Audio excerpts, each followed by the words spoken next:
আমার মা বলছে আমার শেষ করে আসুক জেলে। পানি একদম শুকিয়ে গেছে, পানি না থাকায় এখানে অনেক। আসসালামু আলাইকুম রাহমাতুল্লাহ। ঈদ শেষ, কিন্তু ঈদের আমেজ এখানেই বোঝা যাচ্ছে। আমি এখন আছি কুড়িগ্রাম ধরলা ব্রিজের পারে। বাংলাদেশ ভারত সীমান্ত নদীর নাম ধরলা। ধরলা নদীর উত্তর পশ্চিম পারে কুড়িগ্রাম পানি উন্নয়ন বোর্ড কর্তৃক একটি পার্ক গড়ে তোলা হয়েছে, আর দক্ষিণ পারে রয়েছে একটি সুবিশাল মাঠ যা মদনের মাঠ নামে পরিচিত। কুড়িগ্রামের কাছে ধরলা ও ব্রহ্মপুত্র নদ একত্রে মিলিত হয়েছে। কুড়িগ্রামের সাথে নাগেশ্বরী ও ভ্রুঙ্গামারী উপজেলার যোগাযোগ রক্ষার উদ্দেশ্যে ধরলা নদীর উপর একটি সেতু নির্মাণ করা হয়। এই সেতুটি ধরলা ব্রিজ নামে পরিচিত। এখানে আশেপাশে ফুচকা, ঝালমুড়ি এবং ফাস্টফুড জাতীয় খাবারের দোকান রয়েছে, যাতে পর্যটকরা ঘোরাফেরার মাঝে তাদের পছন্দের খাবারগুলো খেতে পারে।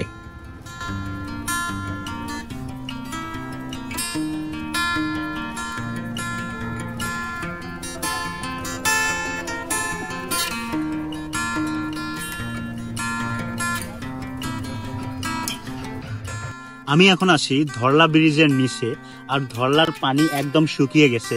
পানি না থাকায় এখানে অনেক পর্যটকরা এসে ঘোরাফেরা করতেছে, সুন্দরভাবে মনোরম পরিবেশে ঘোরাফেরা করতেছে, আর জায়গাটা অনেক সুন্দর লাগতেছে, একদম অসাম। পর্যটকরা বিকেলবেলা প্রাণবন্ত সময় কাটানো, নৌকা ভ্রমণ কিংবা সূর্যাস্তের দৃশ্য দেখার জন্য ধরলা ব্রিজ এলাকায় অসংখ্য দর্শনার্থীর আগমন ঘটে।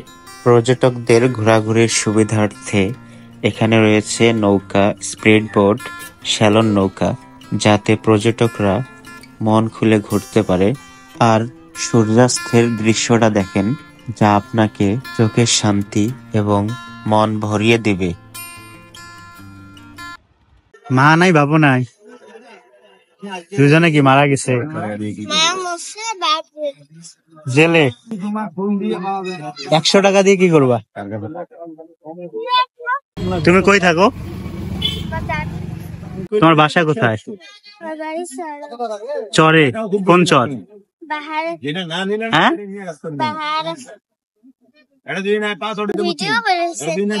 হ্যাঁ, কেন ভিডিও গুলো সমস্যা?